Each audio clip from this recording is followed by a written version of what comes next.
Hey everybody, welcome to the late morning Devo with Bo.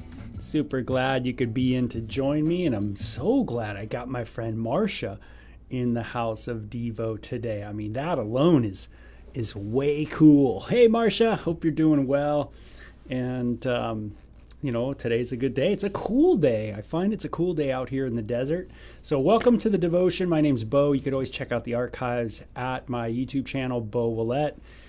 And we are in 2 Samuel chapter 13 today. That's what we are. We're 13, right? We're not 12. I put 12. But I think we're in chapter 13. So you know what I'm going to do is I'm going to do this on the fly, but how about this? We're going to correct that. See now, look at that. Boop, there we go. 13. See, we just did it. It's 13. Now, this is another rough chapter. If you've been with us, you know that, man, we now for sure know that the Bible, it does not prop up its heroes. It is not a book that is written kind of in a way where it's like, you know, these guys are amazing and boy, they knew God and everything was amazing in their life and they had no problems at all. And I mean, that has been long and shattered. So, you know, it might have tore down your presuppositions on what the Bible actually was about. I know it certainly did mine when I was reading through the Bible and I got to these sections, these narratives, these long narratives. I really was blown away that, boy, man, I thought the Bible was about a bunch of holy people. And I didn't know they were all a mess, that really the Bible is filled with just messy people that need salvation. And so here we go. We're still in this incredible spot in David's life where he's going to war. He's building up his, if you will, his political life in Israel. Jerusalem has now become the headquarters for David, this place called Zion, the place where God shines, you know, and he desires for God to be known in the land. But we see that he is just very much a man of his fleshly appetites. And he has murdered, he has committed adultery, and really has done a lot of deceitful things, very hurtful things that God, you know, has rebuked him and has really shown his displeasure in David. And David, of course, cries out for mercy. To the true and living God, knows his place, knows that he is but a mere mortal and in need of saving. So it says, now David's son Absalom had a beautiful sister named Tamar. And Amnon, her half-brother, fell desperately in love with her. So now David has a bunch of sons and daughters and this whole thing from different women. And some are from Israel. Some of these women are Israelis. I know of one for sure that are not. And so, you know, David, again, didn't do the right thing with these women. He's already broken the law of Deuteronomy 17:17. A king shall not multiply wives, but he has. Okay. So here we see the result. Sometimes family dysfunction is simply something because of decisions that we make. I got to think about that one. You know, is maybe my family dysfunction, you know, maybe is there some responsibility I need to take, you know, for that? Because it's easy to like kind of dump it off, right? Oh, it's blah, blah, blah, blah, blah, blah, blah, blah, blah. But maybe there's something I'm contributing to it as well. You know, and so Amnon, the half-brother of who? Absalom, fell desperately in love with who? Absalom's sister, who was beautiful. Isn't that cool? The Bible talks about beauty. Hey, you know, do you like beauty? Do you like things that are beautiful? You know, people are beautiful. Don't you find that? That even people, there's a beauty in people. Sometimes it's their appearance, and they just have an appearance that's kind of radiating and just super precious. It's beautiful.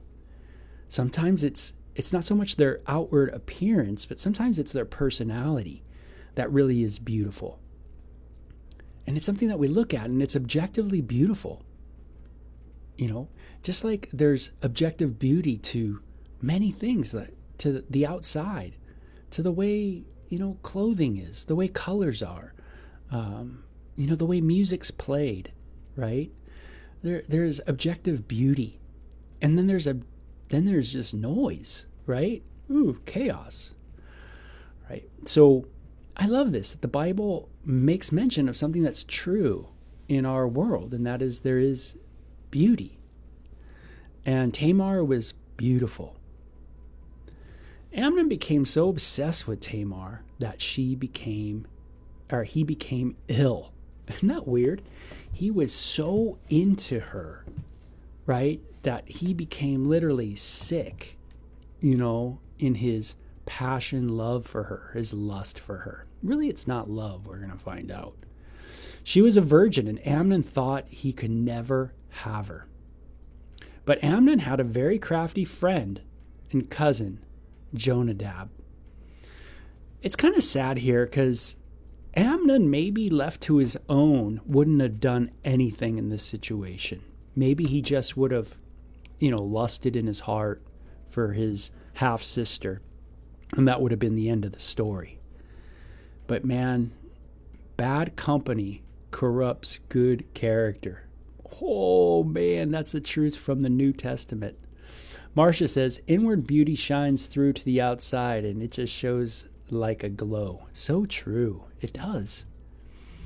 So that New Testament passage I said, bad company corrupts good character, that is found in the book of Corinthians. And here we see this is what's happening. This guy, Jonadab, who was his cousin, it says he was very crafty.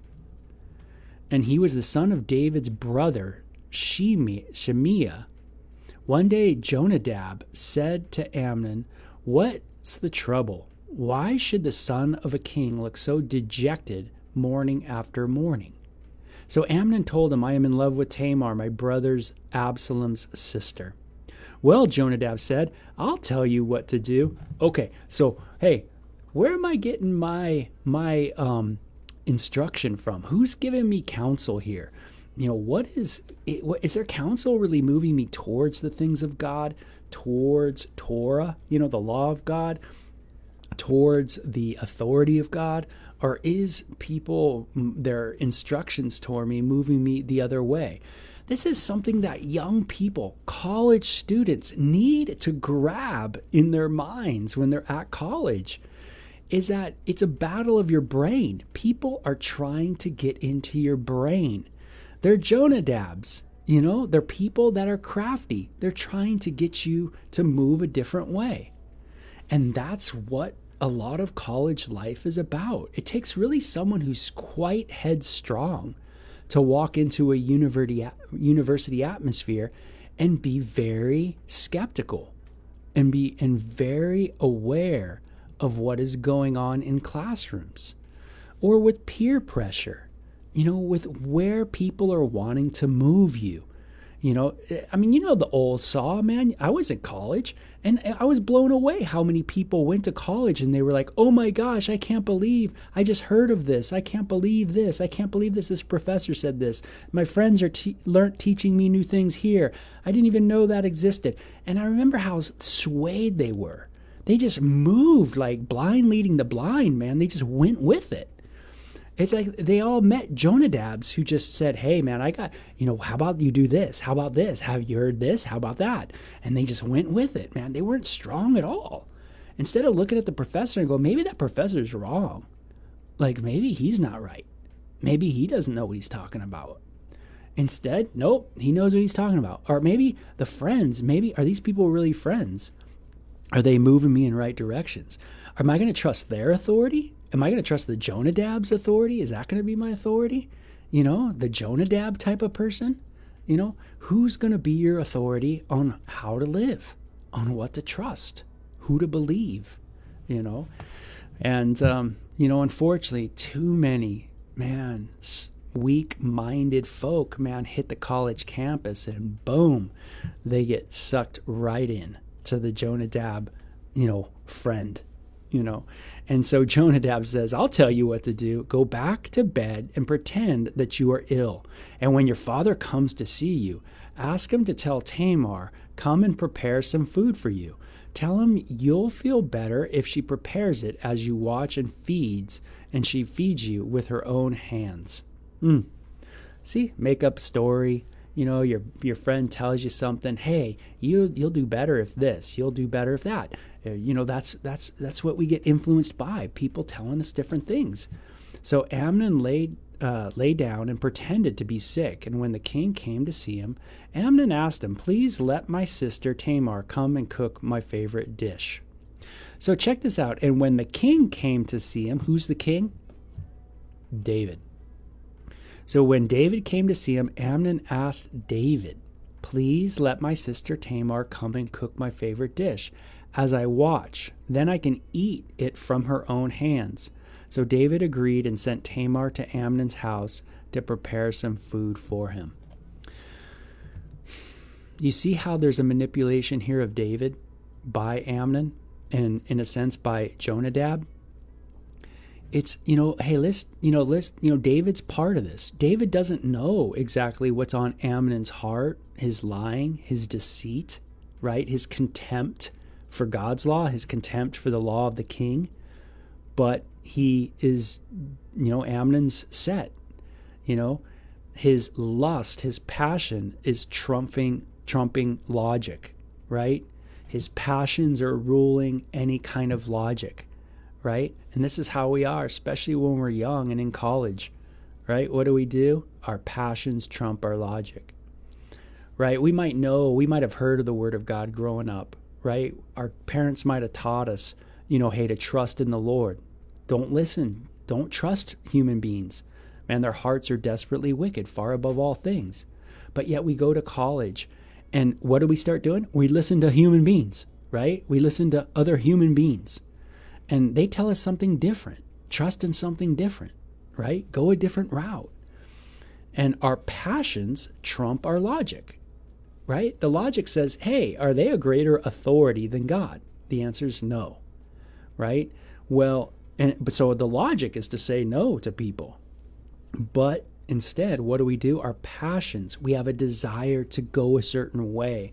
We want to be at that party. We want to throw off the constraint of God, right? We don't want God because we don't want accountability. It's the last thing we want is accountability. So any open door to go a different route philosophically, we will go, because it gives us an open door to follow our passions, in a sense, without that kind of accountability that's over our shoulder, And this is how we roll, But David is a part of this.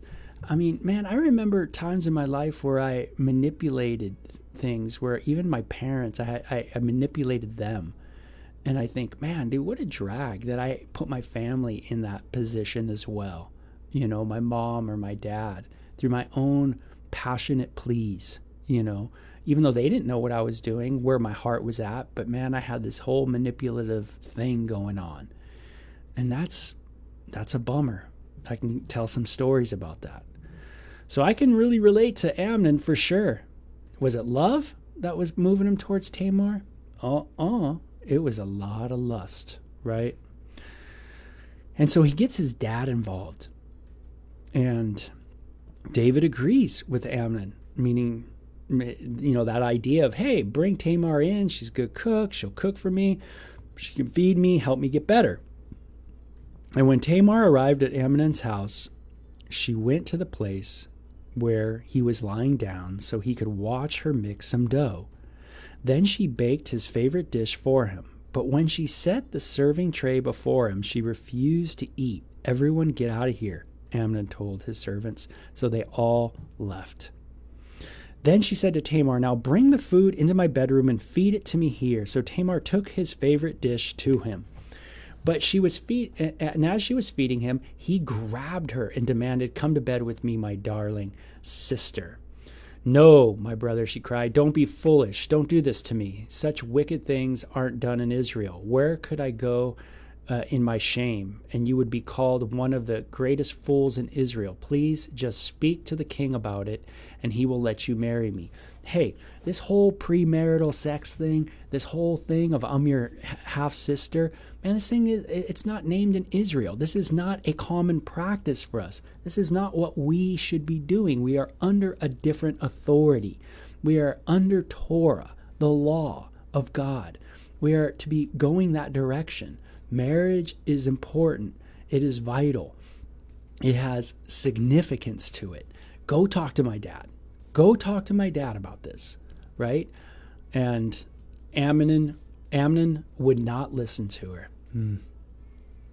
Wow, how many of us just will not listen? Will not listen. Oh gosh, am I stubborn? Absolutely. Absolutely.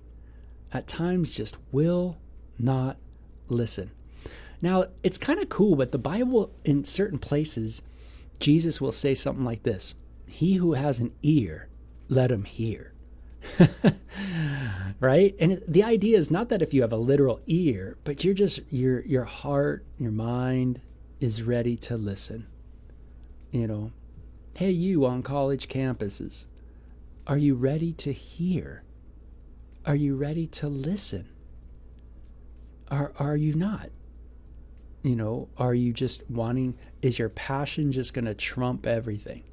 Your desires, your wishes, your wants, or are you ready to listen to maybe a higher authority on the issues?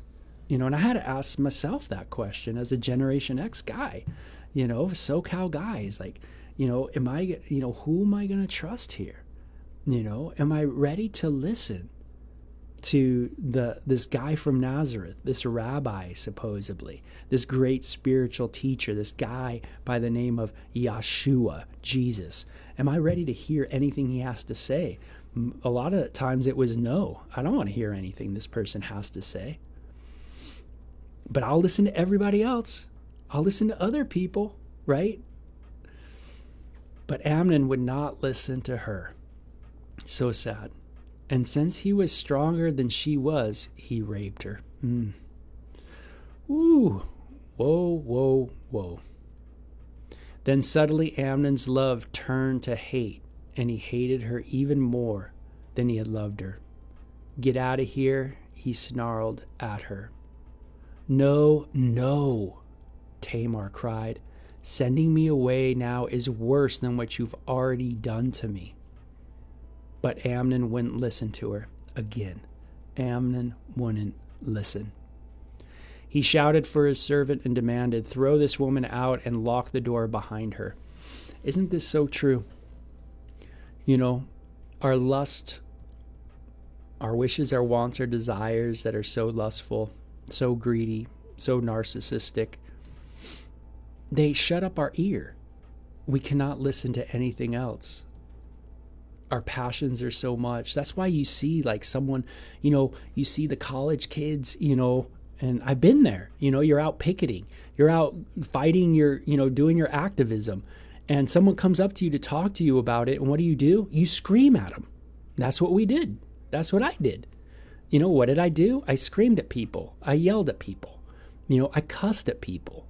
I would not listen. No way. This is how the lustful inclinations work. This is how unbridled desires go. The last thing I wanted was to listen. The last thing I wanted is to think that, or have to come face to face with myself, face to face with what I have done, face to face with me being the person that I am, me being the murderer, me being the hater, me being the one who's evil. That's the last thing I wanted, And so I would shut up my ears to people, not listen at all.